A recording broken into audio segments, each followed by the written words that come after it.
the news. Whoa, what a ride. Diamonds changing hands, shifting with the tide. Alliance stepping in, shaking up the game. New boss like the old boss, we're learning the names. Kyle's got the numbers, Drew's got the take. Comics, games, and figures, what's at stake? Cuts and changes, growth and gain. Buckle up, this won't stay the same. New hands, new plans, where do we go? Will the comics boom or take it slow? Comic boom or take it slow? Time is past, alliance calls. Big player now inside these halls.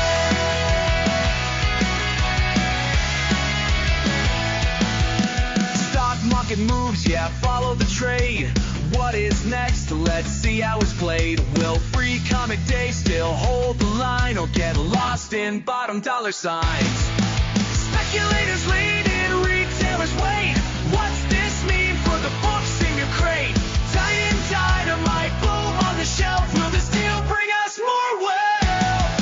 New heads, new plans, where do we go? Will the comics boom or take it slow?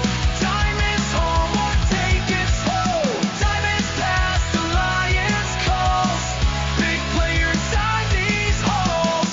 Big players now inside these halls.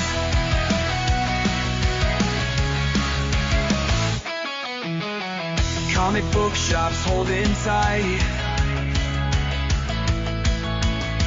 hoping this deal treats them right. Will back issues flood or fly?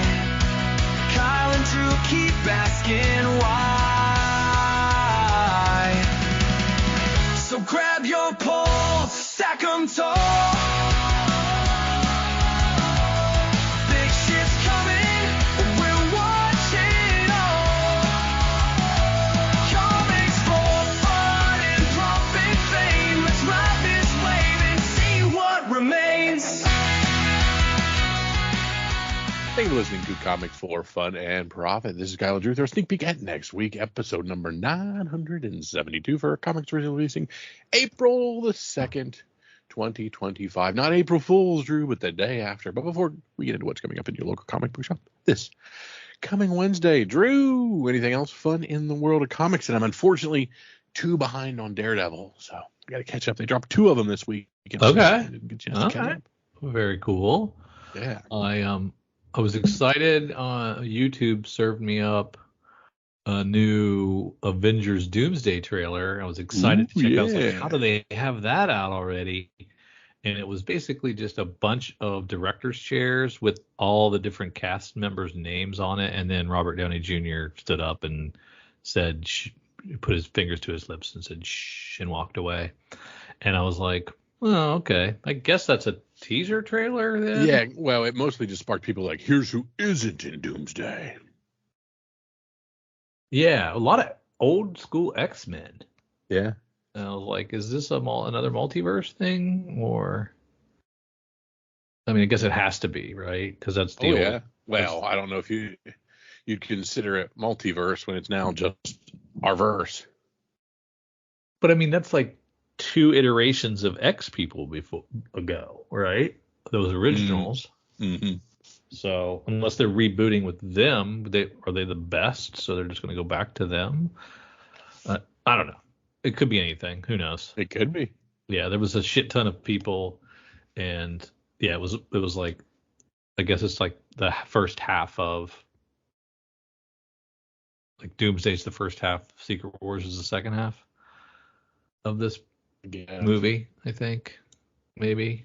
And so they're just squeezing in all the people they can to this one, and then they'll do the rest of them later. I don't know. I'm doing a lot of supposition based on a tiny little trailer that didn't show me anything. It wasn't really. I mean, we got Winter Soldier, we got Parker, we got the Fantastic Four. Well, we don't have. Spider-Man wasn't in it, which was weird. We got Scott Lang. Yeah. I thought Peter Parker was. No, I did not see Tom Holland. That his name? The kid that plays Spider-Man? Yes. Yeah, I didn't see his name. Yes, that went under We have him. We have him in. With Peggy Carter in. Yeah. But anyway, in actual news, exciting news, Diamond had its bankruptcy. Well, I guess it's not exciting. It's sad for that they had their bankruptcy auction. Yeah. But it was exciting that Alliance Entertainment was the winning bidder. They are the new proud owners of Diamond Distribution, among other things that they gobbled up. Who was it again? Who bought it? Alliance Entertainment. Alliance. Okay. And they paid $128 million, I believe, which was higher. Well, obviously it was higher than all the other bidders, but it was well higher than all the other bidders.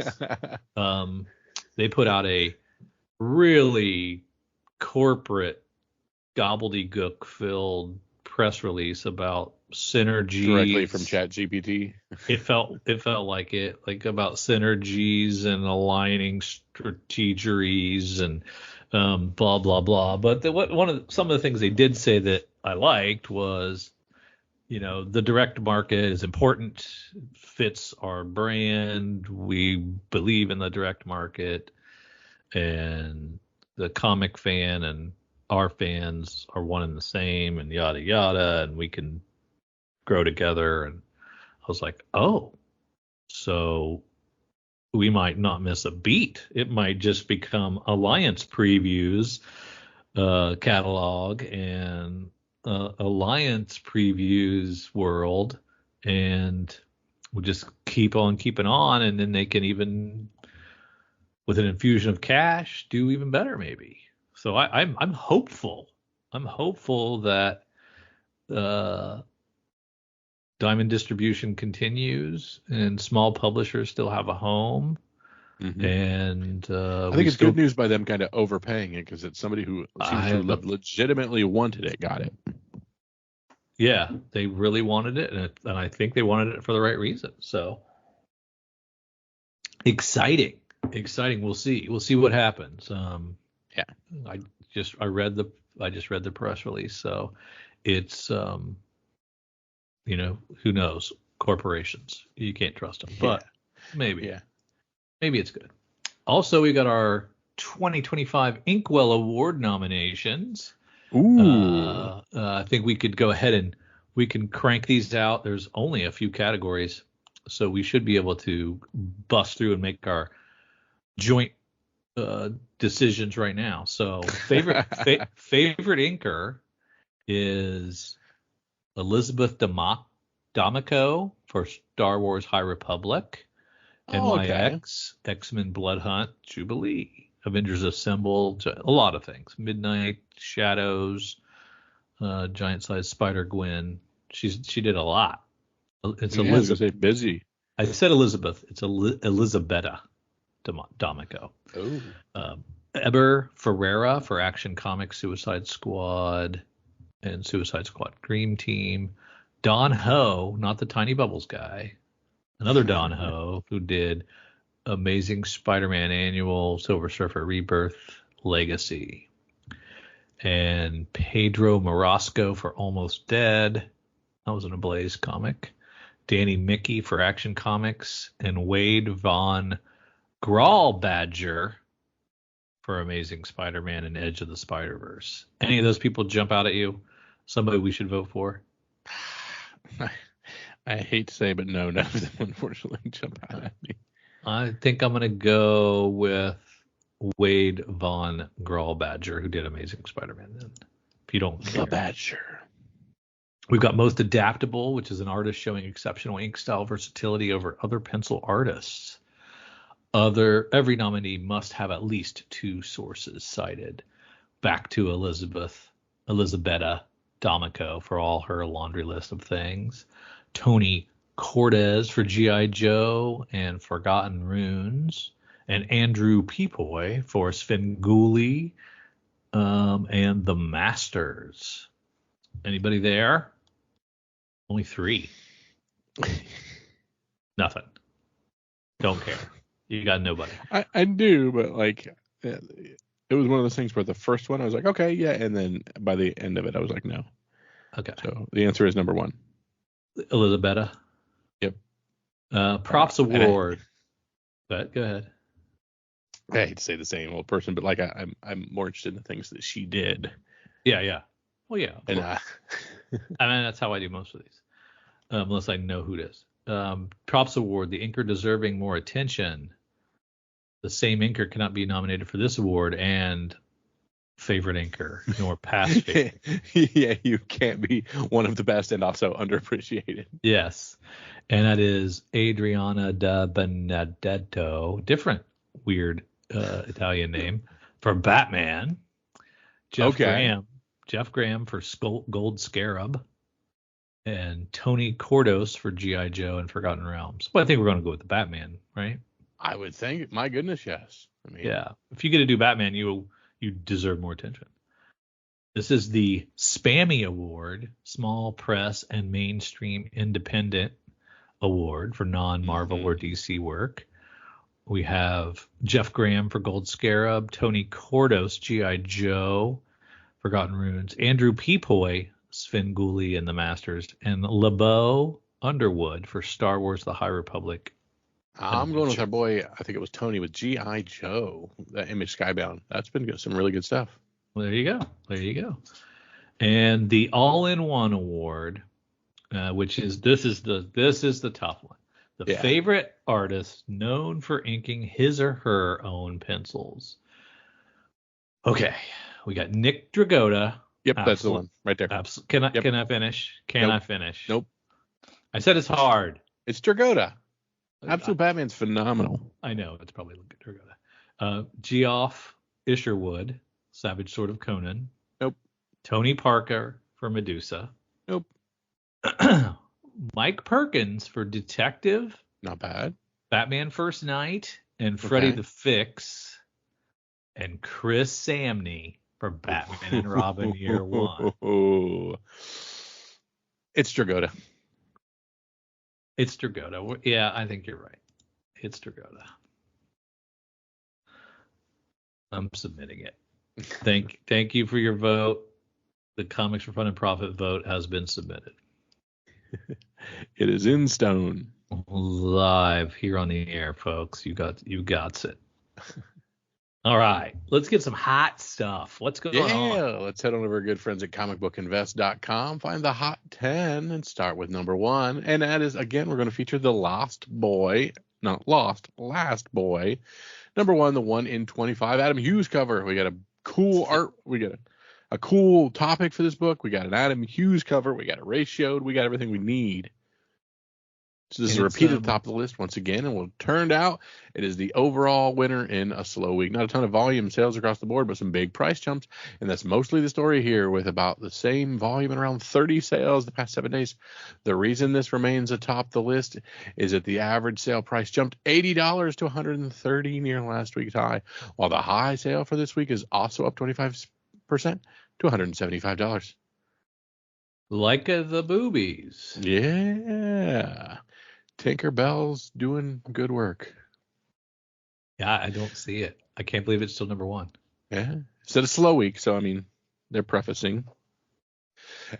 At rank 2, Daredevil 58. This comic was on the outside looking in last week as I wondered why more copies weren't moving. It seems the market needed a bit more time to percolate on the first appearance of Angela Del Toro, with over 40 sales this week that represent a 300% increase in last week's volume, as well as sealing that average sale price around $20.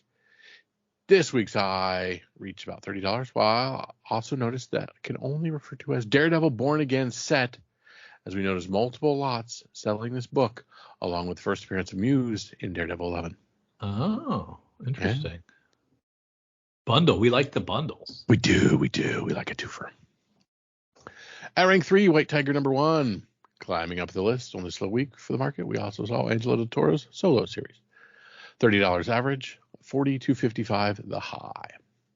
Invincible number 60, this time the second print, FOMO in action, given that this pretty hard to find second print edition of Invincible doesn't sell that often. This week we saw half a dozen sales at some monster prices, realizing half a dozen doesn't sound like much, but considering that a third of all sales of this book over the last 3 months, it's a decent sample size. Raw sold for $350, $510, $1,075, and a high of $1,200, meaning a CGC 9.8 sold at auction for $1,800. Sales just too big to ignore this week, despite not many friggin' books. Yeah. At rank 5, Lucky Devils #1, third print, 1 in 25. You're an girl, Jenny Frozen. Speaking of sales, too big to ignore despite low volumes, we have a ladder print incentive once again selling at impressive marks despite only being on the market a couple of days. This 1 in 25 black and white virgin foil edition has averaged $100 across half a dozen sales this week with a high mark of $150. After a lull the past few months, are collectors getting back on board with these ratio variants on later printings? Well, I mean, I look at this and I love Jenny Frozen, Mm-hmm. but I would not have even thought about this hitting. It's a black and white foil. It's a 1 in 25. You got to pay a premium for it. I'm like, there's no way this is going to pop. You see Frozen covers as good as this every day. And I was wrong. I wouldn't even have given this a sniff. Yep. And it popped. It's going many, many times ratio. Yeah, it's crazy. But I mean, the trend of a subsequent printing in a ratioed variant by a good creator popping is pretty high. It's not 100%. I mean, no, but it's they're higher every than week. Your average item. But there's 10 a week and only one pop, and I wouldn't have selected this one. Yeah. This game is hard, man. And that's why we listen to comics for fun and profit. But we're going to help try to give you a leg up. At rank 6, Batman 609. Jeff Loeb, Jim Lee. This is, of course, Hush. Jeff Loeb and Jim Lee returned to give us a sequel to Hush in what was one of the highest ordered comics in quite some time.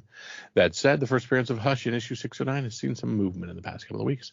31% increase to $50. A newsstand raw even sold for a whopping $130. Keeping an eye out for those recent facsimile reprints, as it's easy to confuse these books.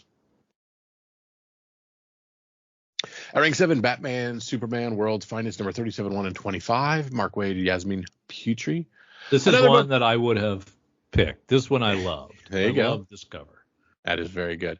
Yeah. Another book off last week's Outside Looking In climbs onto the main list with 1 in 25 incentive variant and a slow rise. With over a dozen sales of this comic now averaging $50. New highs of 73. The only thing holding this one from being higher on the list is the lower end volume.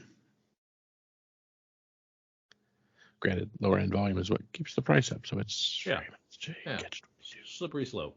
Yep. At rank 8, Spectacular Spider-Man 15. Paul Jenkins, Steve Epting. Dropping a few spots on the list, we have still seen plenty of movement on the first appearance of Adriana Soria, better known as the Spider Queen. Volumes are down considerably, but that is following a week of many cheap sales, as this former Dollarman book is averaging a solid $18. High sales up 150% to almost $40. So while volumes may have dipped, the prices have gone up. And this is, of course, our just speculating that we will get a female bad person. Yeah, and let's just gobble them all up. There you go. Yes. At rank 9, Green Lantern 21, 1 in 25. Boy, it is a 1 in 25 list of all kinds. Not going to lie, I do not particularly care for this cover. It's okay, but doesn't really stand out to me. But the Mark Spears train continues to roll. There are plenty out there who disagree with me and are willing to drop a premium for this incentive, Kyle. While there wasn't a ton of volume for this book, the average sale still stands out of the crowd at $42 and even a high of $59. So almost double ratio. So is Mark Spears experiencing an art germ? Peach Momoko? Who was the other guy we really loved? Bash. Who was the other dude that did the how to run there of stuff? Yeah. That it was like everything they did was just like popping. Mm-hmm. At some point, will he fall out of favor? Always. Fall back. Well, I mean, they guess those folks still pop. They haven't fallen out of favor, but they It's not like every single thing they put They're out. not in the J. Scott Campbell, Adam Hughes realm where they just have a large swath of fans that are constantly buying them. Yeah, you're right. They're a little more flash in the pan. Yeah. Which is okay. No big deal. Yeah. And at rank 10, your friendly neighborhood Spider-Man #1. Second You called print, this? 1 in 25. I did. And it's, of course, the animation variant. Hanging on to the list despite low volumes. Once again, this big seller for last week is still selling for high numbers. Surprising we saw a ceiling last week. Granted, there were only another half dozen sales, but those sales still managed to increase the average sale price by 18% to $210. Yes, the average rose from last week, as well as a high sale eking up another 11% to a new high mark of $250. Jesus God. That's crazy. Gotta listen to Kyle when Kyle puts it on your radar. That's right. Pick them up. Snag that up as soon as possible before it catches the fire. And notable sales, we have Wonder Woman 28, this classic steampunk 1 in 25 incentive variant sold for a new all-time high mark in a CGC 9.6 at $1,530. That is a 70% increase from the last 9.6 sale of $900 back in 2024. And we also have Maximum Carnage #1. We talked about this book and other video game variants on their show. This week showed a huge bounce back sale on this rare video game giveaway comic from back in the day. A CGC 9.8 sold this week for $2,549, which is a 52% jump from the last sale of $1,680 back in September of 2024. Was this a GameStop thing or something before that? No, it was something different. Okay. Interesting. This was an Acclaim Entertainment promotion. Oh, all right. Gotcha. Very cool.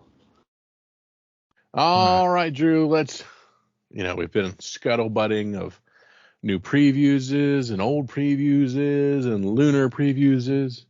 Well, we didn't have a good time with last month's Marvel previews, so I'm worried.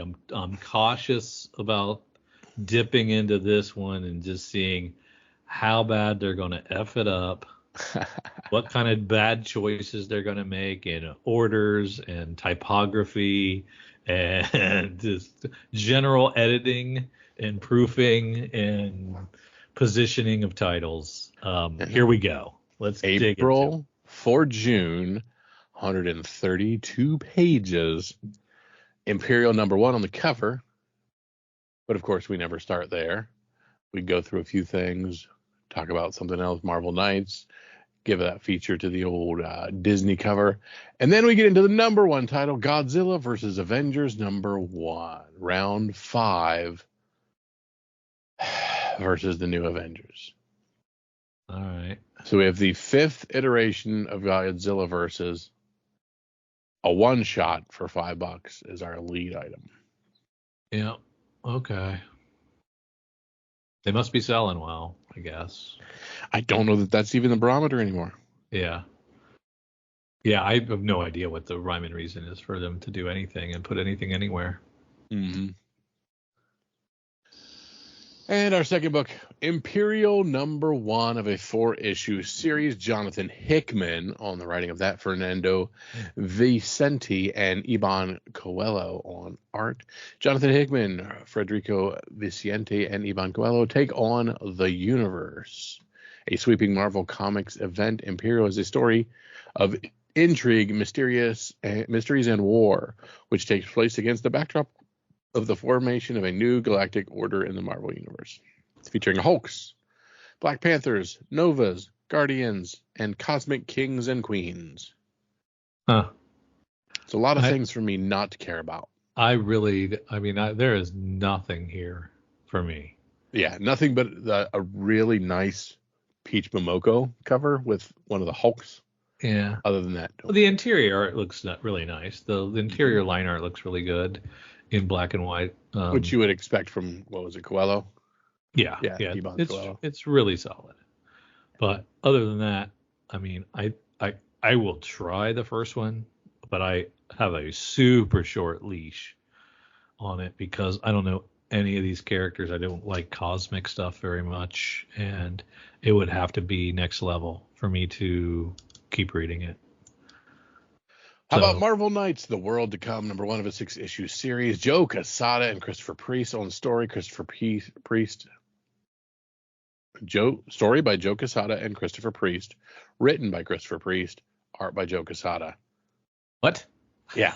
So story by them both. Gotcha. But only written by Priest and only drawn by Quesada. Is this where we pretend that both artist and writer are storytellers? Yeah, that's exactly right. And there is no headliner. It makes everybody feel better, and we reverse the order of who comes first. And it's a Fiona Staples BKV situation for Saga. We're both storytellers, guys. That's the only one I actually We all agree wrote with. it. Well, I just wrote mine with words, and she writes it with pictures, and blah blah blah. Whatever. Something tells me the artist or the writer in you is slightly hurt.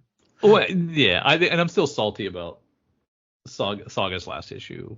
In another whiny, delay-ridden, hiatus-filled run of this book that could have been so much better if it would just come out when it was supposed to. But anyway. Scale of 1 to 10, how is Saga still currently? It's good. It's good. Scale of 1 to 10, it's no longer how is Saga still currently? Great. I'm trying to think, where would that put it? 6. Okay, you got a whale. Okay, Yeah. Oh, wow. Okay, I thought you were gonna bitch, and then when I asked that, you'd be like 9 out of 10. No. It's 6. I mean, the bonus art's that's just great. because momentum is stalled. Yeah. You wait 3 months between issues. That's stuff that hurts. And it's just meandering, and it's picking up threads of storylines that were so many years ago. And he said he's 2/3 of the way through. He's got 1/3 of this story to tell, and he thinks it's going to take 5 more years to get there. 36. Would you rather it wrapped up now? 36 issues over 5 years is just a snail's pace. And I mean, I might not even make it. I might be dead before this thing ends. So would you rather it wrapped up other than tell their whole story? I don't know. Like if they, we've already written and drawn the final issue, and you really don't need all this stuff to lead up to it. We'll just let you know what happens. And it's probably Marco still alive. Mm-hmm. I mean, I'm guessing that's what it is. Yeah. I'm guessing this whole thing is going to lead to Marco having never been killed, or, and he's not really dead, and there's a reuniting or something. Or we just kill her off too, the mom off too, and it's Hazel must live on by herself. And that's the only 2 paths I can see happening. How very Walking Dead of you. Yeah. And so I'll get there, but God, it just angers me. And this is not an Image catalog. So let's get back to Marvel Knights, The World to Come. Spider-Girl number 1, Torren Grongbeck, Andre Rizzo. Here comes the sensational Spider-Girl spitting out of the pages of Spider-Boy. We didn't even talk about Marvel Knights, did we? Did we care? Did we talk about Marvel Knights? Yeah. The future, Marvel Knights, The World's to Come, number 1, Joe Quesada, Christopher Priest. Oh my God, they're both writing it. And then we lost momentum and moved on. And then we just said, we're not going to talk about it. Do you care about who owns Wakanda?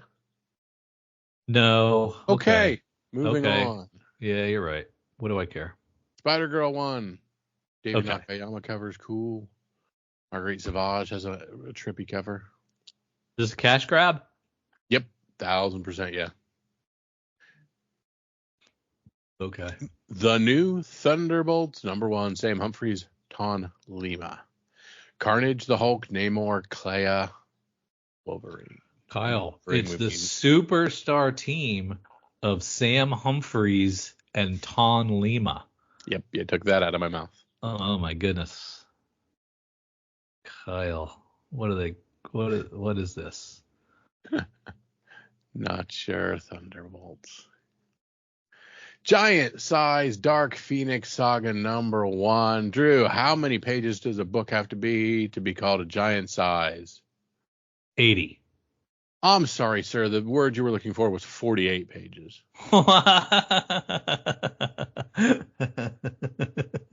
That's pathetic. Yes, it That are. is pathetic. Giant Size Dark Phoenix Saga number 1. Colin Kelly, Jackson Lansing, Steve Foxy. 48 pages, $5 one shot. The second of 5 giant-sized one shots. Okay, so is Marvel just like we got to scale back what we pay creators because the money isn't coming back. So let's cut any good creators out of our mix and let's just get whoever will work for scale. And if they can competently make a deadline and put this crap out, the Marvel zombies will buy it. We don't have to have good creators on this because this is like nobody so far. Nobody. Correct.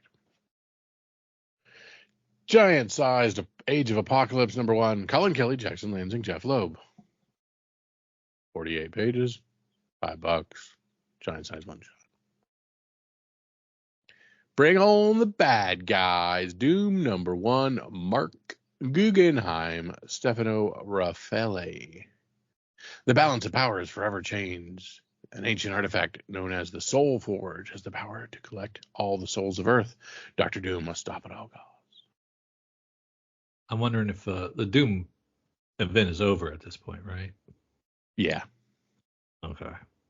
You're allowed to do this then. This book is labeled the Marvel Retro Pick. I don't know what that means. Emma Frost, the White Queen, number 1 of a 5-issue Amy Chu written series. In the darkest days of the Hellfire Club, before she became a mainstay of the heroic X-Men, Emma Frost had another role, White Queen of the Hellfire Club. David Nakayama enjoyed writing this one. Yeah. Drawing that cover. That Sway Swabby is going to be a good one. Joelle Jones is going to give us a good cover.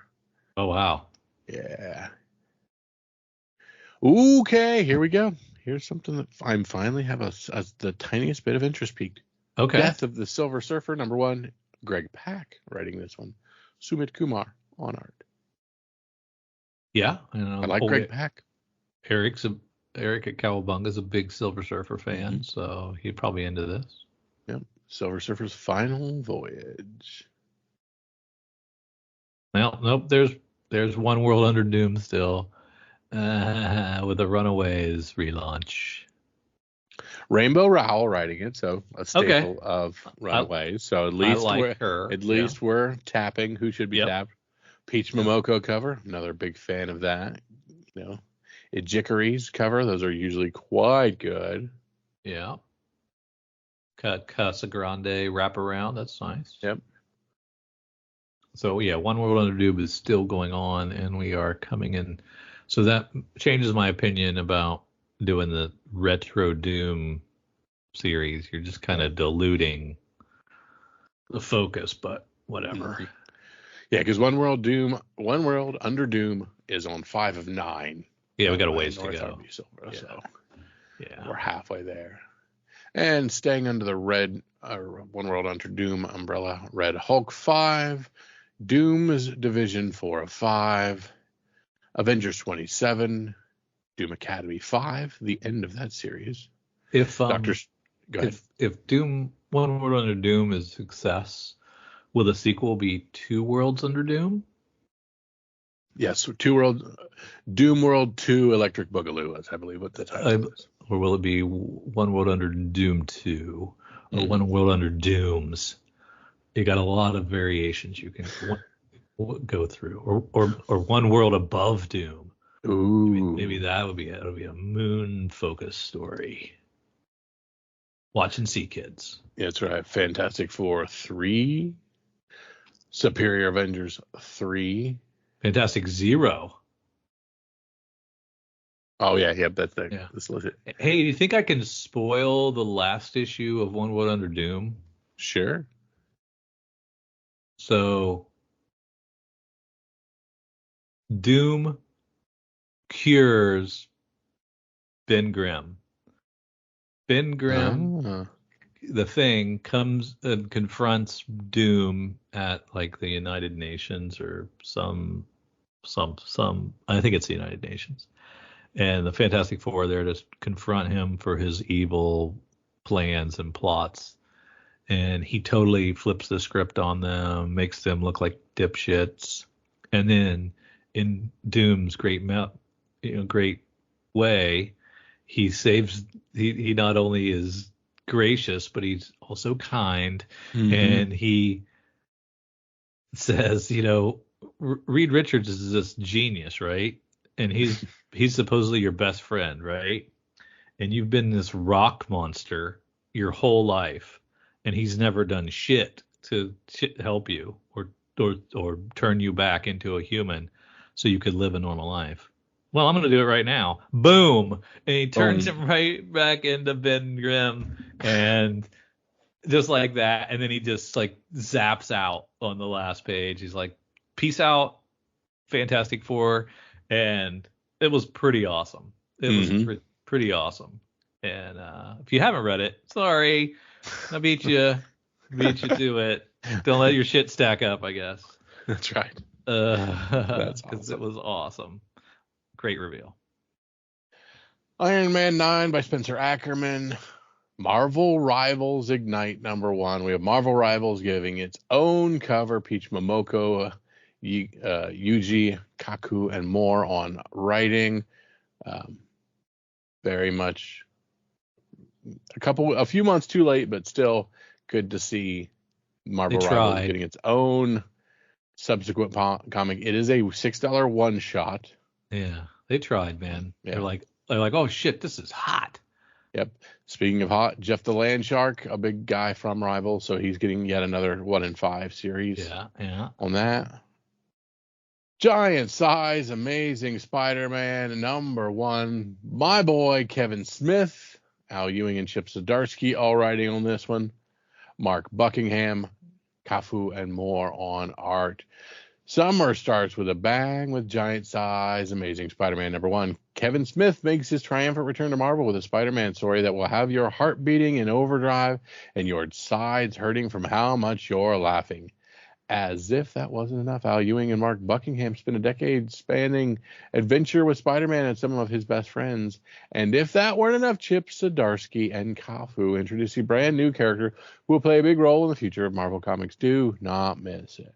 Okay. 3 in 1. We have 64 pages for this giant size, but we also have an $8 price tag. Okay. Lot to like in here. A lot to unpack. Love Greg Capullo covers. Love Kevin Smith. Love Chip Zdarsky. It's not giant size by my definition of 80 pages. But it's giant sizer than the average giant size. It's giant sizer than the previous giant sizes that have been giant sized earlier in the book. So I would say, yeah, I'm intrigued. I like a lot about this. I want to see Kevin Smith write Spider-Man. I don't know that I've seen that. Mm-hmm. Always down for Chip Zdarsky in anything. Yes. Doing whatever Chip Zdarsky wants to do. So that's cool. I don't know what this is going to be. Just is it a one shot? That would have said? Yes. So what? So it's a giant size. It does not specifically say one shot. Yeah. Got to pay $8 to pay the price of admission. But I think I might do it. I might check this out. Looks pretty good. Gwenpool #2 of 5. Enter Weapon X. Not X, but EX. Gwenpool faces her deadly doppelganger as New York burns. Nice. Burn doppelganger. Spider-Verse versus Venomverse 2 of 5. Kyle Higgins and Matt Groom on that one. Vision and Scarlet Witch. Can't wait for this one. 2 of 5. Steve Orlando writing that. Spider-Man and Wolverine 2. Mark Guggenheim. Marvel United, a Pride special #1. This is June, so we will get a bunch of our Pride covers and things like that here in June. They typically do this here. Al Ewing, Anthony Oliveira, and more on writing. An 88-page one-shot, $10. Okay. Fantastic Four Fanfare 2 of 4. Ultimate Spider-Man Incursion 1 of 5. Ultimate Black Panther 17, Ultimate Spider-Man 18, Ultimate X-Men 16, Ultimates 13. That's a pretty cool cover. The Mike Riru cover? Where's that? Interesting. So that's the one that's just a marker? Is that the one? Yeah, it's just a Sharpie marker writing 3.2 on it. All right. Ultimates Wolverine 6, Daredevil, Cold Day in Hell, 3 of 3 of that Charles Soule, Steve McNiven series. Ghost Rider versus Galactus #1, J. Michael Straczynski. The Devourer of Worlds battles the Spirit of Vengeance. All New Venom 7, Amazing Spider-Man 5, Joe Kelly on that. Amazing Spider-Man 6, double shipped, more Joe Kelly. Spider-Boy 20 in slot we trust. We've already spun Spider-Girl out of Spider-Boy, so we shall see. Yeah. Miles Morales, Spider-Man 34. Miles Morales meets an all-new Hulk. Another Hulk. This is Meet the Shrink. Interesting. We got a weird Hulk in this. I don't know that anybody will care. Eddie Brock Carnage 5. Spider-Gwen the Ghost Spider 14. That's a really good cover of her essentially sitting on a throne. She's Thanos homaging. Yeah. No gods, no kings. Fantastic Four #6 facsimile edition. That's great. X-Men 136 facsimile edition. This is, of course, Dark Phoenix saga there. Fantastic Four 49 facsimile edition. This is Galactus and Silver Surfer. Yeah, this is the second appearance of Galactus, right? Mm-hmm. Yep. Then into some of our standard books. X-Men 17, Jed McKay there. 18, that was double shipping. Storm 9, good cover there. Phoenix 12, Stephanie Phillips on that one. Weapon X-Men 5 of 5 as that one. That Joe Kelly series winds down. Laura Kinney, Wolverine #7. I don't think Elena Casagrande has ever kissed anyone, because that is not how people kiss. I don't think. See, like, what's going on with the lips? I don't think they're connected properly. That is passion, Drew. That's why I don't recognize it. That's right. I've never seen that before. Okay, that's right. That's on me. Sorry, Elena. You do you. And sorry, Mrs. Drew.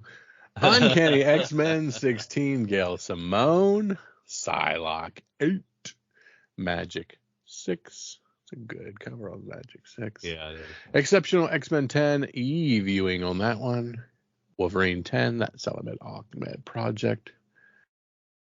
Deadpool kills the Marvel Universe one last time. 3 of 5. Cullen Bunn with Delabor Talik. Avengers Academy Assemble #1. These are all ages. X-Men Demons and Death #1. I have no clue. Okay, that's a collected edition. Yeah, we're into the dumb stuff already. Oh, no, we're back into Wolverine 7. Why would we have a weird collected edition there? And then one all-agey weird book. And then back into New Champion 6, Wolverine 7, West Coast Avengers 8, The Thing 2 of 5. I don't know. Immortal Thor 24. Deadpool 15, which is... Oh, God. Okay. Stick with me, Drew. Deadpool 15, Legacy 350. Deadpool versus Death Grip. We are 80 pages in before we're pimping Deadpool Legacy 350 at $8 a piece. That's what your leader should be. At one point, Legacy was important, and it's buried 80 pages deep. I mean, if Amazing Spider-Man hits a 25, hits a Legacy 325 or 925, whatever it's on, then they would make a big deal about it. and it would be up top. Mm-hmm. But Deadpool gets buried? Now, again, I'm not saying every legacy needs its day, but I think this would have been a good springboard. Yeah, I mean, you got another year before you're going to get to Legacy 400, so You're doing one a month, and you need 50. You're doing 4 years there. well, I mean, I don't know how they're doing the math. It could be like all these Deadpool crossover books that they do. Yeah, Deadpool and Wolverine, does that count as a Deadpool book? Does it count No. both columns? Yes. You know? Continues to add both of them. I don't know. Deadpool, Wolverine 6, Ben Percy. Wolverine and Kitty Pryde, the of 5, my boy Chris Claremont. Moon Knight, Fist of Khonshu, number 9, Jed McKay. Devmalia Preminka. It's a good looking cover. Not bad. That's Daredevil David 22. Territor. Yeah. Is that JRJ? JRJR? Not, I don't know who JRJ is. JRJR? Yeah. Yep, on Daredevil 22. Incredible Hulk 26. The End for Hulk and Charlie. Predator, Black, White, and Blood 2 of 4. Predator versus Spider-Man 3 of 4. Star Wars, Dr. Aphra, Chaos Agent number 1. Cherish Chen on art. Gabriel Guzman on, Cherish Chu on writing. Gabriel Guzman on art. Okay. Out from the Shadows of Darth Vader, Dr. Aphra returns. I would have thought we'd have got a better team, but okay. Well, can't blame him. All right. Star Wars Legacy of Vader 5, Charles Soule. Star Wars 2, as we redo this, when we got a cool little action figure, John Tyler Christopher, the Darth Vader action figure. Star Wars Rise of Skywalker adaptation 5 of 5. Thank goodness that's about to head. Star Wars High Republic Fear of the Jedi 5 of 5. That's that Kevin Scott book.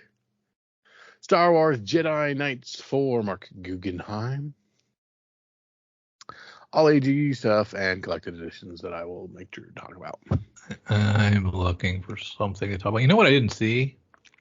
Did we see any Alien books? Just one. What was it? It was a Versus. Oh, okay. I know we were doing Godzilla versus. I don't know. I didn't remember seeing it. Was it Alien versus Avengers still? Oh no, it was Predator versus Spider-Man. So yeah. I didn't see a single. No Alien books. You are correct. Okay, so that's a choice. So I guess we're gonna collect all of them. There's Alien, Black, White, and Blood, and Alien versus Avengers trade. So I guess we'll let people catch up, take a break, see if Predator hits as well as Alien has, and then come back next month with the launch of some new Alien books because they've been pretty solid. That's what you keep saying. Yeah. Amazing Spider-Man, the 8 Deaths of Spider-Man trade paperback. This is a public service announcement. Do not waste your money. Do not read this. Do not pass go. Do not good. Not good. I hated most of it. I read most of it. Just to get through it. I don't even know if I'm done, actually. It could be done. Might not be. That's how uneventful and awful it's been. I'm just saying. People were bagging on Zeb Wells' run, but God dang, that was fantastic. Yeah. Compared to what we got right now. Compared to what we're doing now. So whatever, bring on whoever's next because we need to get through this slog and get a new creative team entrenched. Yep. Anything else worth pulling out of this? Now, the old Avengers West Coast Epic Collection. The classic Avengers West Coast. Classic. Spider Noir, Hardboiled Origins trade paperback, collecting a lot of his stuff. If you'd missed it in all the edges of Spider-Verse books and such. If you missed all the edges. If you miss all the edges, they're all collected. That's kind of cool. Marvel Zombie, catch up on some of those. And some posters. And what's our ad? Our ad is for that DNA cover for Emma Frost. Yep. And Ultimate Spider-Man Incursion, which is, I guess, a crossover of some of Ultimates. So, okay, Kyle. Better than last month, I think. Marginally better than last month. Mm-hmm. I don't know how you're going to try to make Imperial happen, but hats off to you if you can. Best of luck to you. Best of luck on making Imperial happen. And good luck on your Godzilla stuff. May your Godzillas rise. Yeah, best of luck, Marvel. All right, we've looked into the future, Drew. Let's head on over to coverprice.com, find our cover price top 10, look a little bit more on the secondary market. Start with your friendly neighborhood Spider-Man #1, the second print, 1 in 25 homage. We talked about this before. 9 copies on the secondary market. High sale at $200 for raw. And wow, not enough people listen to Kyle. That's right. Last Boy #1, Adam Hughes, 1 in 25. Talked about that one again. 26 copies in the secondary market, $140 for a raw. Currently going for $123. The beautiful Drew loved cover of Batman and Superman World's Finest 37. That Jasmine Petrie, 1 in 25. 12 copies. High sale of $60, settling to $44. At rank 4, Invincible returns, the regular David Finch cover. Well, Conquest has come and gone, and fans are eagerly looking towards the next big bad in the Invincible universe. Well, that comes at the devoutly badass Viltrumite named Grand Tegan Thrag. 10 copies in the secondary market, high at $200, CGC 9.8, and current rolls for $60. Invincible 771, the next event fans have their eyes peeled for, is the Viltrumite War. That would be this. 21 copies on the secondary market, CGC 9.8 for $175. Current rolls at $8. Invincible 60, the Invincible War was incredible. Kirkman and Image did something special. They brought some of the biggest names in Image Comics, like Savage, Dragon, Spawn, along with a myriad of others, to beat the utter cap out of Invincible. 11 copies sold. High sale of $345 for CGC 9.8. Raw's going for $124. Invincible 51, the regular Jim Lee cover. A lot goes down in this issue. Mark and Eve take the next step in their relationship while the fan base discovers Angstrom Levy is still alive. CGC 9.8 is going for $150. Raw's for $58. At rank 8, we have a gorgeous Ben Harvey 1 in 50 Psylocke #5. While Psylocke has grown in popularity over the years, she still hasn't really become a household name. But Marvel Rivals adding a lot of eyeballs to that character, the market has seen an uptick in interest. Hence, this book, the highest available ratio cover on a run that's not likely to see a ton of LCSs ordering 50 copies.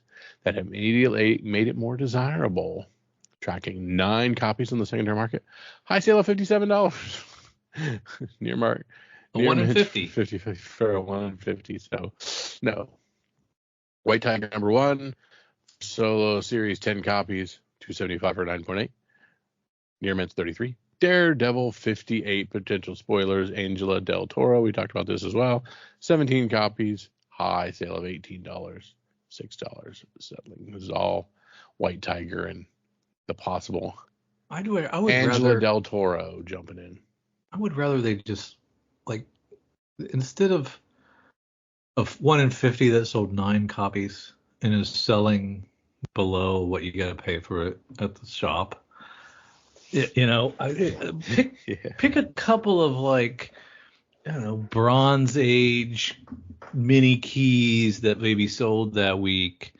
Give me some a Golden Age or something that popped and sold this week. Well, I mean, these are horrible.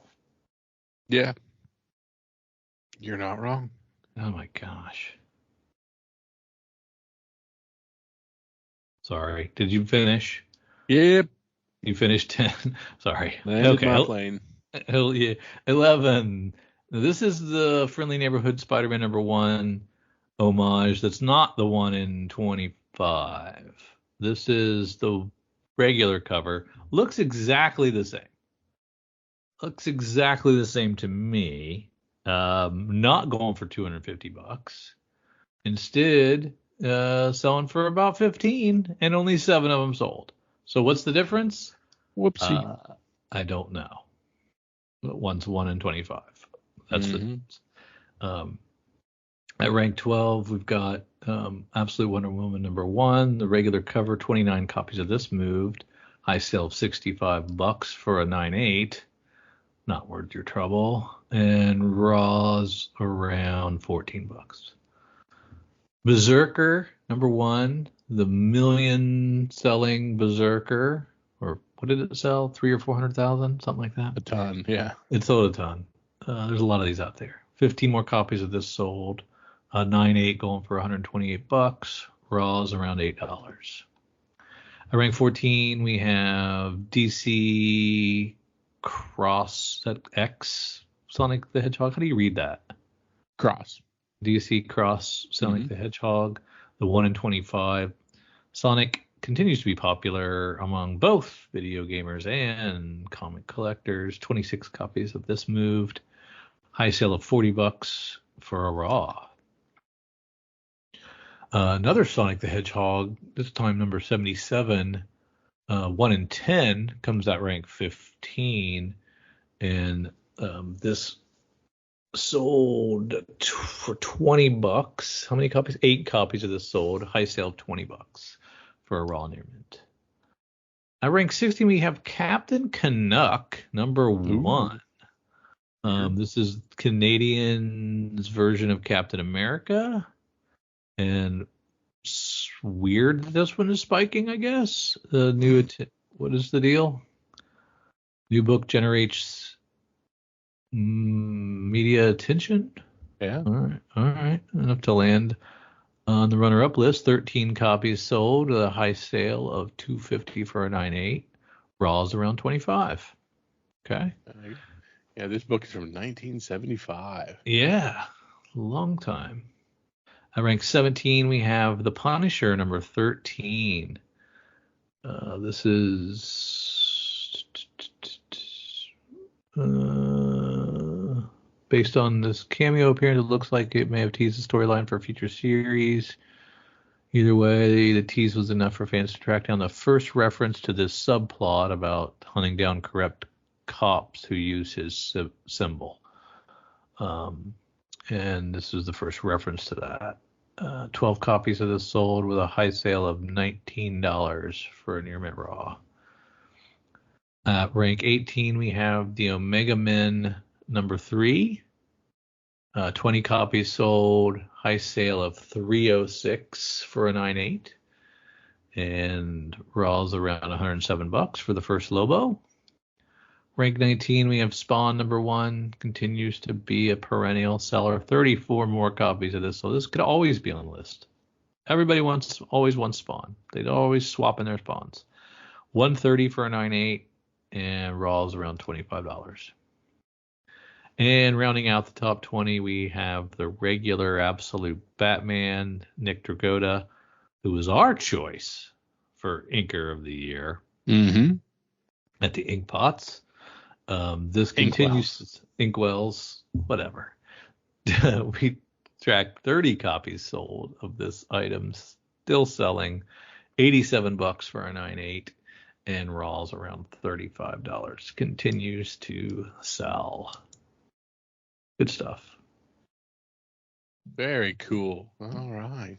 But the reason people tune in, the big show, the ultimate payoff. The big show. The big show. Really big shoe. The sneak peek at next week. So, Drew, let's head over to Lunar Distributions. Find April the 2nd and start where we love to start. Absolute Green Lantern #1. Yeah. We'll see if the absolute trend continues. I don't think it is. I don't think Flash did anything. And I don't think Martian Manhunter's doing anything. But maybe Green Lantern can change its tune. Absolute Superman number 6, Puppeteer Lee doing a Jim Lee impersonation on the cover C. That's great. Batgirl 6. Forgot about It's a that nice book. Inkwell B cover there as well. Yeah. Big fan of that.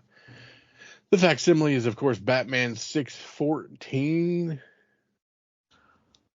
Oh, Birds of Prey gets a Zoe Thorogood Ooh, cover. yeah. Nice.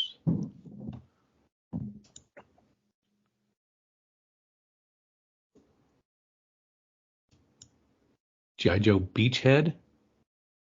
Yeah. There's that Silent Missions that Oh, I that's got so right. confused about. Yeah. Books without words. Sorry. Letters, thank you. I was a fashion school serial killer, 1 of 5. We have the Rolling Stones Janet Jackson homage cover. I love fantastic. that. Oh, cool. They actually tell us. I knew what it was without clicking, by the way. There you go. I knew that one. That's cool. Justice League, the Atom Project. That's one of the Unlimiteds I did not pick up. So it was a tie-in to that Justice League Unlimited launch. We have a Mark Spears cover. Just FYI. Yeah, I know. Missed out on that. I guess that'll pop, right? That's why I pointed it out. Yeah. Well, I guess that'll do something. Pastime number 1 from Mad Cave. Joe Harris writing this, Russell Olson. Henry Hayes could have been the best baseball player anybody ever saw if only his dark affliction didn't prevent him from playing in the daylight. But when the barnstorming circuit introduced a new novelty to the game, night baseball, under the bright lights, will his dreams of playing pro ball finally be realized, or will his bloody past catch up with him before he gets the chance? From the Midwest fields of the 1920s to the big city lights of today, Pastime is a small town thriller on a national scale. So what, we got a vampire wanting to play baseball? He's got to be a vampire, right? Yeah, that's what are we talking about? Plague House number 1, new number 1 there. Oni Press. From Oni, yeah. AWA Ivy brings us. Oops, go ahead. I was just seeing if there was a Prison Poison Ivy. There is not, so I can move on. Yeah. We have Mark Russell with AWA writing Paulus number 1.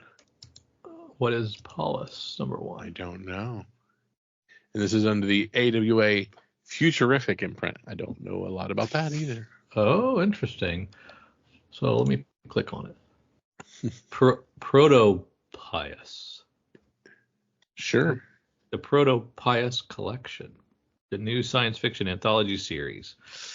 Oh, anthologies. Oh. Eek.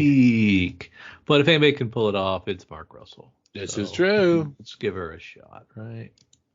Resurrection Man, Quantum Karma, number 1. Second issue of Pop Kill. Hope it's good. But it's only a 4-issue series, so I'll probably finish it, no matter whether it's good or not.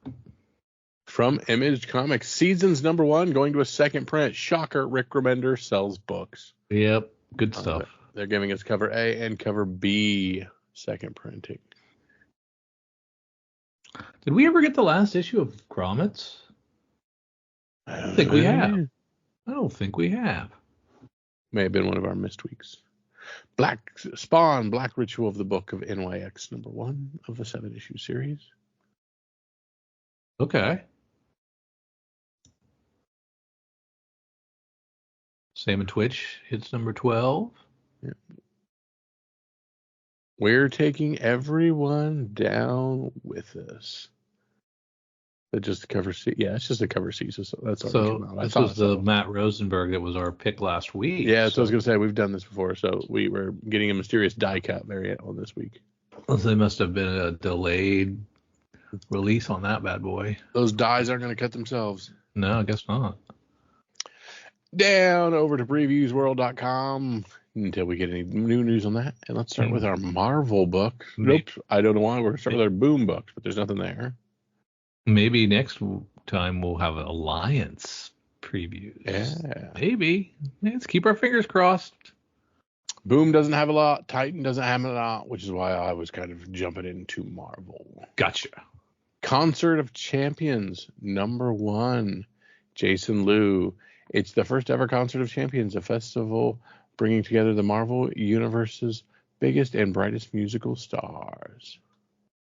A lot of Dazzler. Yeah. We got Spider-Gwen on drums. Mm-hmm. So is that what we got? I don't know who the other rockers are. K-pop sensation Luna Snow, interdimensional rock star Lila Cheney. Okay. I think they just made those up. I think so too. But yeah, all right. Nice try. Daredevil Cold Day in Hell with Rose Besh cover. Yes. Matt Murdock is old. His powers have faded to nothing. Matt will not sit by and watch his fellow New Yorkers suffer. So instead of swinging around the city from his billy club line, he slings soup at a food center for the poor. But when a mysterious, wrinkly old man interrupts the secret convoy, causing an explosion, a deadly gas fills Hell's Kitchen, and this tale takes a turn that would change how you look at the man without fear. This is Old Man Daredevil, Old Man Mark Murdock. Yes. I am in. Not for the Rose Besh. I'll take the Steve McNiven cover myself. Yeah, I'm a big Rose Besh guy, but yeah, this is Swing and a Miss. Yeah. But give me Old Man Matt Murdock. I like it. Deadpool kills the Marvel Universe one last time. One of a 5-issue series. Some very interesting and good covers there as well, including some April Fool's ones. I like the homage cover personally. Doom Academy gets a second print for its first issue. It was pretty good. It is nice. I'm glad it gets a second print. Yeah. I mean, I didn't read Strange Academy, but I wasn't lost. Mm-hmm. I don't really know the characters, but it was still a really good book. Riri Williams as Iron Heart, Bad Chemistry #1, written by John Jennings. So what is this Marvel Rivals if that other Marvel Rivals was in the advanced solicits for Marvel? That's a good idea. All this is collecting the Infinity Comics from 2024, issues 1 through 6. Oh, gotcha. Still worth checking out, though. I like that cover A. Could be something. Moon Girl and Devil Dinosaur 10th Anniversary Special #1. 10 copy incentive is the very nice design variant. Yeah, like a character. I always like when they do those. Moon Knight Fist of Khonshu #7. What do you think of that Chris Giarrusso weird cover? Let me look at it close up. Oh, yeah, this is the poor man Scotty Young. Mm-hmm. Gotcha. No, don't like it. I like the cover A on Fist. Yeah, the cover is good. Psylocke 6, Alex Maleev with a beautiful cover. Gosh, that's awesome. Alex Maleev is one of those guys.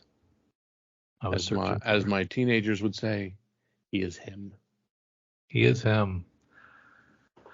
They still say that? Oh, yeah. Down into Dynamite. Herculoids 2, Sonya, nothing good, nothing we care about. Let's look at some of our smaller publishers. No Dynamite? You said nothing on Dynamite? Down we go. Getting the volumes of From Old Country Bumpkin to Master Swordsman. If you're interested in anime, that's coming out here in the next few weeks as it's anime. I bet you if I was old and retired, I bet you I'd get into anime when I have more time to go down that rabbit hole. Oh yeah. I bet you I would.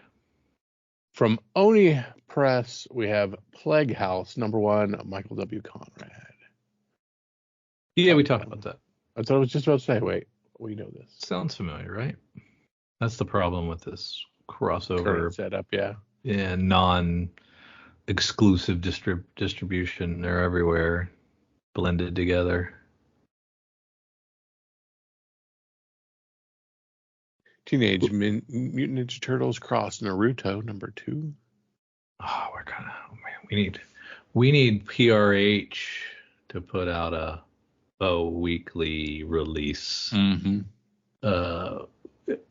website, because we're missing out on some stuff, man. Yep. All right, Drew, this is one of the podcast for us for your pick of this week. What is the one book to make sure you go to local comic book shops, take a top loader, take a bag and board, and put this in your collection? Because, boy, howdy is it going to do well in the secondary market. I don't know that I can steal yours, but screw it. I go first. So, Fashion School Serial Killer, the Janet Jackson homage. Yeah, I got that up there. I'm going to go with that one. You know, I've got your Rose Besh from Daredevil Cold Day in Hell. Didn't really like it too much. Got your Marvel Rivals clicked over here, but I'm going to go DC as well, and I'm going with that Mark Spears cover of the Atom Project. Oh, okay. Very cool. Let me see where I've clicked it. Yeah, let's capitalize on that, right? Yep, Justice League, the Atom Project, #4, cover B, Mark Spears, cardstock. Because I'm just going to ride the wave, brother. Speaking of ride the wave, head on over to patreon.com, find comics for fun and profit. Throw a couple bucks at Kyle and Drew if you want to support the podcast. Help us pay for all the fun thing. Get some access to ad-free podcasts. Some behind the scenes. I think I'm going to pick Drew's brain on his theme song creation project some more, because I've really been enjoying hearing what he's churned out there. Yeah, we branched out. So for Jason's interview episodes, I've been doing theme songs for the creators' books that he's highlighting, and the creators have really lapped those up. They love that. So I've done a couple so far for whoever Jason interviews. I take their solicits and write lyrics and make it a song, and they've been digging it. So at some point we're gonna have enough. Won't be too long till we have enough for time to release that album, baby. We gotta drop our album, baby. You'll soon be finding us on Spotify. All right, we thank you so much for tagging along with us. For Drew and for myself. So you. Yeah.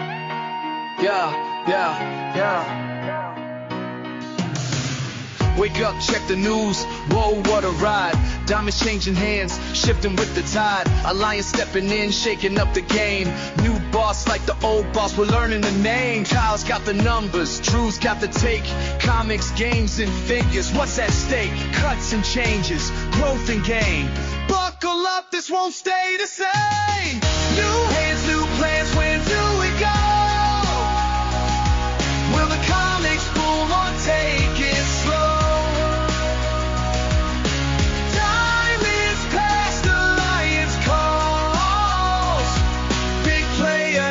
Inside these halls, stock market moves, yeah, follow the trade. What is next? Let's see how it's played.